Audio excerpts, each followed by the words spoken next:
আসসালামু আলাইকুম। সবাই কেমন আছেন? আশা করি সবাই ভালো আছেন। আজ আপনাদের জন্য নিয়ে এসেছি গল্পের পঞ্চম পর্ব।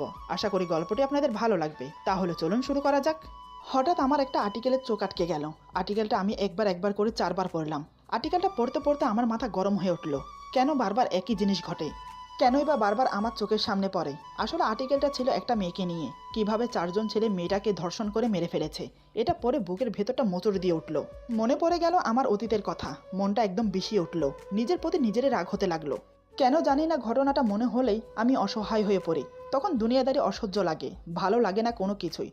তখন মনে হয় নিজেকে একলা একটা রুমে আটকে রাখি। ভালো লাগছে না আর এখানে বসে থাকতে। তাই এক মুহূর্ত বিলম্ব না করে বাসার দিকে রওনা দিলাম। নানান কথা ভাবতে ভাবতে একসময় বাসায় এসে পৌঁছালাম। গাড়ি থামিয়ে কিছুক্ষণ ঘুম ধরে বসে রইলাম। তারপর গাড়ি থেকে নেমে দরজার কাছে গিয়ে দাঁড়ালাম। মনে মনে ভাবছি ভেতরে যাব কি যাব না, কারণ অসময়ে আসছি বলে মা প্রশ্ন করবে। আমার তো এখন কারোর সাথে কথা বলতে ইচ্ছে করছে না। অনেকক্ষণ ভেবে চিন্তে কলিং বেল প্রেস করতেই চুমকি এসে দরজা খুলে দিল। আর সময় দরজা খোলার সাথে সাথে কিছু না কিছু বলতাম ওকে, কিন্তু আজ কিছু না বলে সোজা চলে গেলাম। এটা দেখে চুমকি বেশ অবাক হয়, কারণ এমনটা কোনোদিনও হয়নি। চুমকি আমাদের বাসায় কাজ করলেও আমরা তাকে কখনো কাজের মেয়ে হিসেবে দেখিনি। আমি ওকে ছোট বোনের মতো স্নেহ করি। আমার মা বাবা নিজের মেয়ের মতো আদর করে। শুধু তাই নয়, ওর পড়াশোনার সম্পূর্ণ খরচ আমরা উঠাই। তাই ওকে কাজের লোক বলা যায় না, বাড়ির একজন বলা চলে। এদিকে ড্রয়িং রুমে মা আর ঈশা বসে গল্প করছে। আমাকে এভাবে কথা না বলে চলে যেতে দেখে মা বলে, কি রে, আজ এত তাড়াতাড়ি চলে এলি যে? শরীর ঠিক আছে তো তোর? আমি কোনো প্রত্যুত্তর না দিয়ে সোজা চলে এলাম রুমে। এটা দেখে মা আর ঈশা দুজনেই অবাক। মা বলে, বোমা, ওর কি হয়েছে বলো তো? কিছু না বলে এমন করে চলে গেল যে? ঈশা বলে, সেটা তো আমিও ভাবছি মা, আপনি চিন্তা করবেন না, আমি গিয়ে দেখছি। এই বলে ঈশা চলে এলো উপরে। রুমে এসে দেখে আমি কাপড় চেঞ্জ না করে বালিশ বুকে দিয়ে শুয়ে আছি বিছানায়। এটা দেখে ঈশা বেশ অবাক হলো, কারণ এমনটা আমি কখনো করিনি। ঈশা ধীরে ধীরে এসে আমার পাশে বসলো। সেদিকে আমার কোনো খেয়াল নেই। আমার মনে তখন ঝড় বইছে। ইচ্ছে করছে নিজেকে শেষ করে ফেলি। আত্মহত্যা যদি মহাপাপ না হতো, তাহলে হয়তো এতদিন আমি কবরে থাকতাম। ঈশা আমার পেটে হাত রেখে বলে, কি হয়েছে আপনার? আপনার কি শরীর অসুস্থ? ঈশার কথা শুনে আমি ওর দিকে মুখ তুলে তাকালাম। ঈশা দেখে আমার চোখে জল। সে কিছুটা অবাক হয়ে বলে, কি হয়েছে আপনার? আপনি কাঁদছেন কেন? আমাকে বলুন। আমি বললাম, কিছু হয়নি আমার, আমাকে একটু একা থাকতে দাও প্লিজ। ঈশা বলে, না, আপনি আমাকে না বলা পর্যন্ত আমি এখান থেকে যাব না। কি হয়েছে আপনার, বলুন না। আমি আর নিজেকে ধরে রাখতে পারিনি। এখন কারোর সাহারা আমার খুব প্রয়োজন। হঠাৎ আমি ঈশার কোলে মুখ গুজে দিয়ে ওর কোমর জড়িয়ে ধরে কান্না করতে লাগলাম। আচমকা আমার এমন আচরণে ঈশা কিছুটা ঘাবড়ে যায়। ও বুঝতে পারছে না আমি কেন এমন করছি। ঈশা চুপচাপ বসে আমার মাথায় হাত রাখলো। আমাকে কিছুটা সময় দিল স্বাভাবিক হতে। কিছুক্ষণ পর সে বলে, প্লিজ এভাবে কান্না করবেন না। কি হয়েছে বলুন, না বলে বুঝবো কিভাবে? আমি কান্না করতে করতে বললাম, বিশ্বাস করো ঈশা, আমি জেনে বুঝে কিচ্ছু করিনি। আমি ইচ্ছে করে কিচ্ছু করিনি। এটা একটা অ্যাক্সিডেন্ট ছিল। বিশ্বাস করো, আমি নিজেও জানি না আমি কি করেছি। আমার কিচ্ছু মনে নেই। অন্তত তুমি আমাকে বিশ্বাস করো। আমি যে আর পারছি না নিজের মনের সাথে যুদ্ধ করে। আমি মুক্তি চাই। এই অপরাধ বোধ আমাকে কুরে কুরে খাচ্ছে। আমার যার সহ হচ্ছে না। বিশ্বাস করো তুমি। হঠাৎ আমার মুখে এমন কথা শুনে ঈশা বিস্ময়ে অবাক হয়ে যায়। কিসের অপরাধ, কিসের কথা বলছে? আর এখানে বিশ্বাস অবিশ্বাসের কথা আসছে কেন? এটাই বোধগম্য হচ্ছে না ঈশার। ঈশা বলে, আপনি শান্ত হন। কি হয়েছে আমাকে বিস্তারিত খুলে বলুন তো। না বললে বুঝবো কিভাবে কি হয়েছে। ওর কথায় আমার সম্বিত ফিরল। আমি কি করছি, কি থেকে কি বলে ফেললাম ওকে। আমি তৎক্ষণাৎ ওকে ছেড়ে দিয়ে উঠে বসলাম। 2 হাতে চোখের পানি মুছে বললাম, সরি, আমি বুঝতে পারিনি, কিছু মনে করো না। আর আমার কিচ্ছু হয়নি, কিছু না। এই বলে উঠে ওয়াশরুমে যেতে চাইলাম, কিন্তু ঈশা আমার হাত ধরে ফেলে। আমি থমকে দাঁড়িয়ে ওর দিকে ফিরে তাকালাম। ঈশা আমার চোখে চোখ রেখে শান্ত গলায় বলে, কি হয়েছে আপনার? আমাকে কি বলা যায় না? আমি বললাম, না, এটা আমার ব্যক্তিগত সমস্যা। ঈশা বলে, কি এমন ব্যক্তিগত সমস্যা যার জন্য আপনি প্রতিনিয়ত নিজেকে গুটিয়ে রাখেন, যেটা আপনি প্রকাশ করতে চান না? দেখুন, আপনি যদি প্রকাশ না করেন তাহলে সমাধান করব কিভাবে? আমাকে বিশ্বাস করেন? আমি বললাম, হ্যাঁ করি তো। ঈশা বলে, তাহলে আমাকে বলুন। আমি বললাম, আমার কথাগুলো শুনলে তোমার বিশ্বাস উঠে যাবে আমার উপর থেকে। তার বদলে জন্মাবে একরাশ ঘৃণা। বিশ্বাস করবে না তুমি আমাকে। হয়তো এমনও হতে পারে তুমি আমাকে ছেড়ে চলে যাবে। তার চেয়ে ভালো আমার কষ্টের বোঝা আমি একাই বয়ে বেড়াই। আমি চাই না তোমার আমার মাঝে যে ভালো সম্পর্কটা গড়ে উঠেছে সেটা নষ্ট হোক। আমি চাই না এসব শোনার পর তুমি আমাকে ছেড়ে চলে যাও। কারণ কি জানো, এতদিন তোমার সাথে থাকতে থাকতে আমার অভ্যাস হয়ে গেছে। তুমি চলে গেলে আমি খুব কষ্ট পাবো, আবার একা হয়ে যাব। তাই বলছি না শুনলেই ভালো। হঠাৎ ঈশা আমার হাত শক্ত করে ধরে বলে, সব শুনেও যদি না যাই? আমি বললাম, ঈশা, তার কোনো গ্যারান্টি নেই। কারণ আমি এমন একটা জঘন্য অপরাধ করেছি যার ক্ষমা হয় না। তুমি শুনলে তুমিও আমাকে ক্ষমা করতে পারবে না। অথচ আমি কি করেছি সেটা আমি নিজেও জানি না। ঈশা বলে, সে কখন থেকে কি পাগলের মতো কথা বলছেন? একবার বলছেন আপনি অপরাধ করেছেন, আবার বলছেন আপনি নিজেও জানেন না আপনি কি করেছেন। আচ্ছা, হয়েছেটা কি সেটা তো বলবেন। আমি আপনার কথার আগামাথা কিছুই বুঝতে পারছি না। প্লিজ অন্তত খুলে বলুন। বিশ্বাস রাখুন আমার উপর, কথা দিচ্ছি আমি আপনাকে ছেড়ে যাব না। আমি হঠাৎ করে বললাম, আচ্ছা তোমার জীবনে তো কিছু একটা ঘটেছে, কই সেটা তো এখনো পর্যন্ত আমাকে বলনি। আমারও তো ইচ্ছে করে তোমার সাথে কি হয়েছে সেটা জানতে, তুমি বলবে আমাকে? আমার কথা শোনার সাথে সাথে ঈশা আমার হাত ছেড়ে দেয়, নিচের দিকে তাকিয়ে চুপ করে বসে থাকে। আমি বললাম, কি হলো, বলতে পারবে নিজের ইতিহাস খুলে আমাকে? ঈশা তারপরও চুপ করে আছে। আমি বললাম, দেখলে তো, মানুষের অতীত খুবই খারাপ জিনিস, যেটা কেউ কাউকে প্রকাশ করতে চায় না। এই বলে আমি ওয়াশরুমে চলে গেলাম ফ্রেশ হতে। কিছুক্ষণ পর বেরিয়ে এসে দেখি ঈশা কান্না করছে। আমি ছুটে ওর পাশে গিয়ে বসলাম, ওর হাত ধরে ওর মাথায় হাত বুলিয়ে বললাম, তোমার আবার কি হলো, এভাবে কান্না করছো কেন? প্লিজ কান্না বন্ধ করো। এই বলে ওর চোখের পানি মুছে দিলাম। ঈশা আমার চোখের দিকে তাকিয়ে বলে, আমার অতীত খুব বাজে, খুব জঘন্য একটা ঘটনা। আপনি শুনলে আপনি আমার দিক থেকে মুখ ফিরিয়ে নেবেন। আমি ওর হাত শক্ত করে ধরে বললাম, তুমি আমাকে না বলে বুঝলে কি করে যে আমি তোমার থেকে মুখ ফিরিয়ে নেব? একবার বলে তো দেখতে পারো, কি বলবে আমাকে? দেখো ঈশা, আমাদের দুজনের জীবনে কি ঘটেছে আমরা একে অপরেরটা জানি না। আমার মনে হয় তোমার কথাই ঠিক, কাউকে না কাউকে বলা দরকার। ঈশা বলে, আমি কি করে বলবো যে আমার সাথে কি হয়েছে? আমি বললাম, আমি জোর করব না, তোমার ইচ্ছে হলে তুমি আমাকে বলবে, আমি সবসময় শোনার জন্য প্রস্তুত। ঈশা বলে, আমি পারবো না বলতে, সেই সাহস আমার মনে হয় কোনোদিনও হবে না। এই বলে জোরে জোরে কান্না করতে থাকে।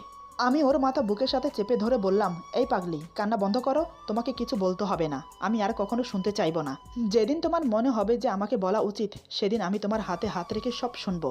আর কথা দিচ্ছি, সব শোনার পর আমি তোমাকে ছেড়েও দেব না, এমনকি তোমার দিক থেকে মুখও ফিরিয়ে নেব না, কথা দিলাম। এই বলে কিছুক্ষণ ওকে আমার বুকে রাখলাম। আরও কিছুক্ষণ পর ওর কান্না বন্ধ হলো। আমি বললাম, এক কাপ কফি হবে? ঈশা বলে, আমি নিয়ে আসছি। এই বলে উঠে চলে গেল। কিছুক্ষণ পর 2 কাপ কফি নিয়ে ফিরে এলো। দুজন বসে বসে কফি খেতে খেতে কিছুক্ষণ গল্প করলাম।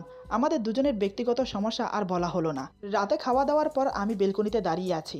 বাহিরে প্রচুর বৃষ্টি হচ্ছে, সাথে দমকা হাওয়া। কিছুক্ষণ পর পর দূরে কোথাও না কোথাও বাজ পড়ছে, সাথে বিজলি চমকাচ্ছে। বৃষ্টির ছটা চোখে মুখে এসে পড়ছে, বেশ ভালো লাগছে। চোখ বন্ধ করে অনুভব করছি সেটা। প্রায় আধা ঘন্টা পর ঈশা রুমে এসে দেখে আমি বারান্দায় দাঁড়িয়ে আছি। সেও আমার পাশে এসে দাঁড়ালো। ঈশা বলে, এখানে দাঁড়িয়ে আছেন কেন? বৃষ্টির ঝাপটা এসে গায়ে পড়ছে, আপনি ভিজে যাচ্ছেন, পরে কিন্তু সর্দি কাশি লেগে যাবে, ভিতরে চলুন। আমি বললাম, আরে কিচ্ছু হবে না, পরিবেশটা বেশ ভালো লাগছে। ঈশা বলে, কিন্তু? আমি বললাম, কোনো কিন্তু নয়, চুপচাপ দাঁড়িয়ে এটার আনন্দ উঠাও। হঠাৎ একদম কাছে কোথাও জোরে একটা বাজ পড়লো, এত জোরে যে কি বলবো, আমি পর্যন্ত ভয়ে কেঁপে উঠেছি। এদিকে ঈশার অবস্থা খুবই খারাপ। সে ভয়ে চিৎকার করে আমাকে জড়িয়ে ধরে, 2 হাতে খামচে ধরে আমার পেট। আমি কিছু না বলে ওকে এক হাতে জড়িয়ে ধরে ধীরে ধীরে বিছানার কাছে নিয়ে আসলাম। তারপর ওকে নিয়ে বিছানায় শুয়ে পড়লাম। ঈশা তখনও শক্ত করে আমাকে জড়িয়ে আছে। সে ভয়ে কান্না করছে আর থরথর করে কাঁপছে। পায়ের নিচে থাকা চাদরটা টেনে দুজনের গায়ে জড়িয়ে নিলাম। মেয়েটি যে এত কিছুতে ভয় পায় আমি জানতামও না, আমাকে বলেও নি কখনো। কিন্তু এভাবে বেশিক্ষণ আমার বুকে থাকলে আমি নিজেকে কন্ট্রোল করতে পারবো না। তাই আমি বললাম, ঈশা এখন ঠিক আছো? যদি ঠিক থাকো তাহলে বালিশে গিয়ে ঘুমাও। ঈশা বলে, না, আমার ভীষণ ভয় করছে।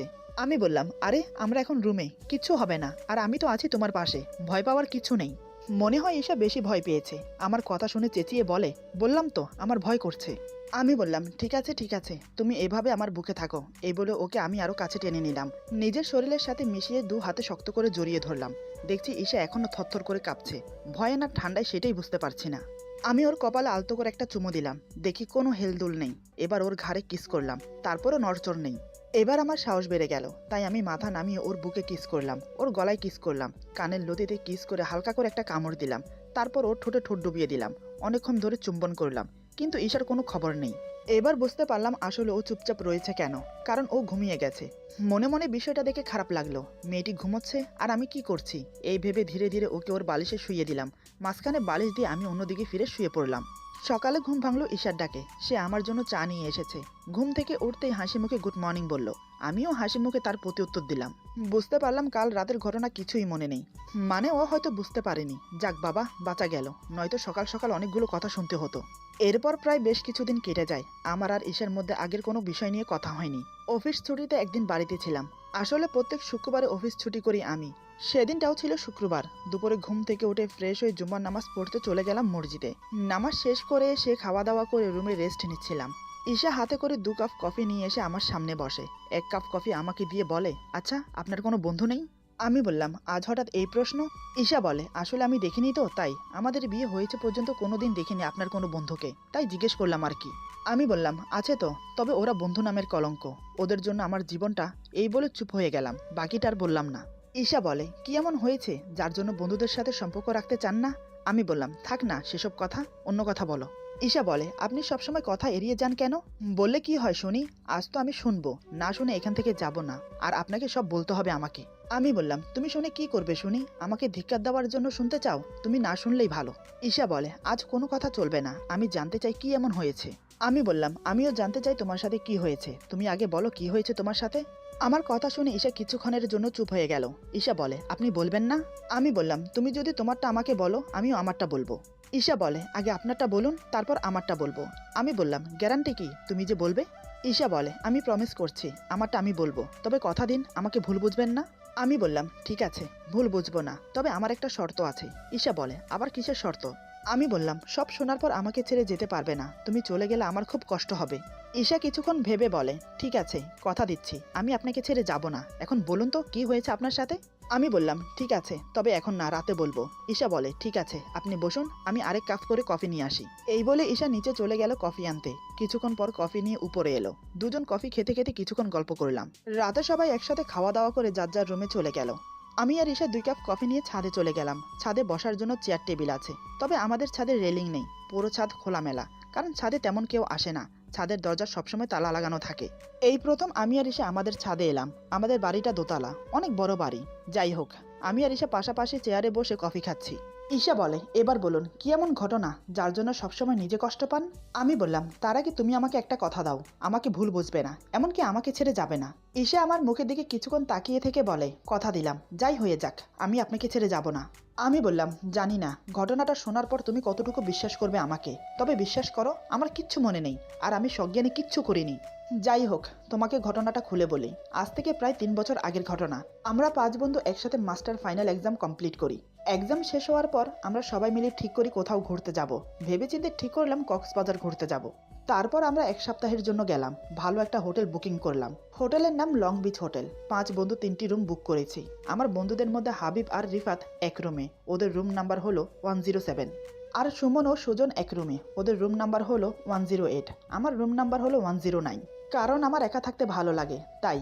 এখানে আরও একটা কথা বলে রাখি, আমাদের বন্ধুদের মাঝে সবকিছুর মিল থাকলেও দুটো জিনিসের মিল নেই, সেটা হলো সিগারেট আর ড্রিঙ্ক। ওদের সবাই এসবের অভ্যাস আছে, কিন্তু আমার এসবের অভ্যাস নেই। ড্রিঙ্ক তো একদমই না, কারণ আমি ড্রিঙ্ক করে হজম করতে পারি না, পুরো ভাইলেন্ট হয়ে যাই। একবার কলেজের পার্টিতে আমার বন্ধুরা আমাকে জোর করে ড্রিঙ্ক করায়। ড্রিঙ্ক করার পর সে কি কাণ্ড, আমি প্রিন্সিপাল স্যারকে বিনা দোষে সেরকম পিটিয়েছি, সেই নিয়ে অনেক ঝামেলা হয়।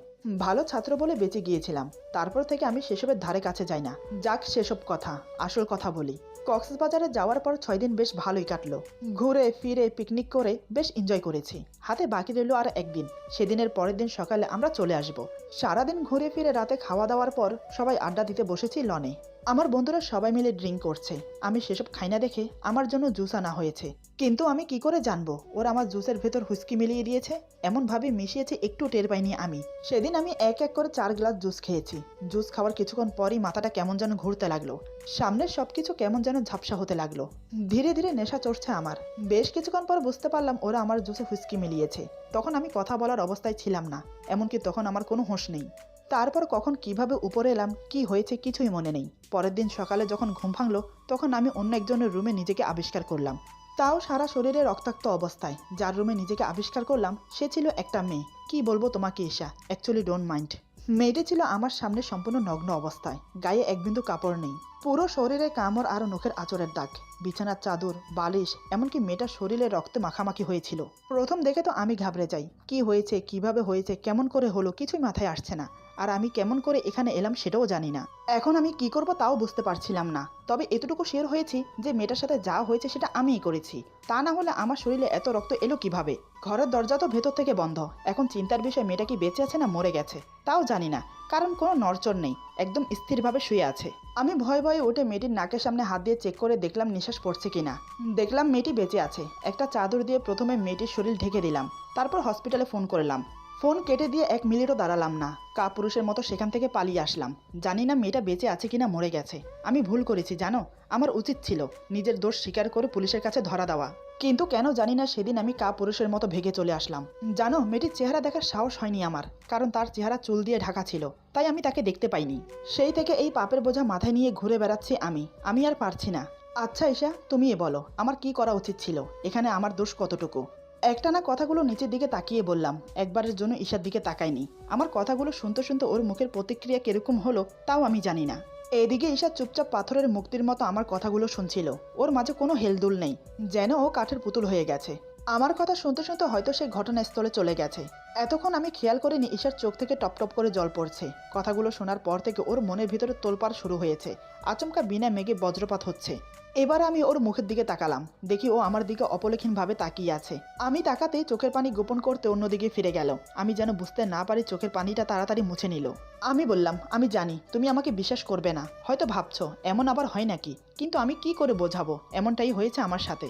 ঈশা এখনো চুপ করে আছে, কোনো কথা বলছে না। হঠাৎ কিছু না বলে চলে যাচ্ছে। আমি ওর হাত ধরে বললাম, কি হলো, চলে যাচ্ছ যে? সব কথা তো তোমাকে খুলে বললাম, তুমি কিছু বলছো না যে? ঈশা গম্ভীর গলায় বলে, আমার হাত ছাড়ুন, আমার ঘুম পাচ্ছে। আমি ওর হাত ধরে রেখেই বললাম, ঘুম পাচ্ছে ভালো কথা, আমার কথার উত্তর দিলে না যে? সব শুনে তোমার কি মনে হয় আমি অপরাধী? জানি না ঈশার কি হলো, হঠাৎ আমার দিকে ফিরে ঠাস করে একটা থাপ্পড় মারে। আমি তৎক্ষণাৎ ওর হাত ছেড়ে দিলাম, চোখ বড় বড় করে ওর দিকে তাকিয়ে রইলাম। কি হলো ব্যাপারটা বুঝতে পারলাম না। ঈশা বলে, আপনার কথার উত্তর সময় হলে আমি দেব, এই বলে সে চলে গেল। আমি সেখানেই গালে হাত দিয়ে বোকার মতো বসে রইলাম।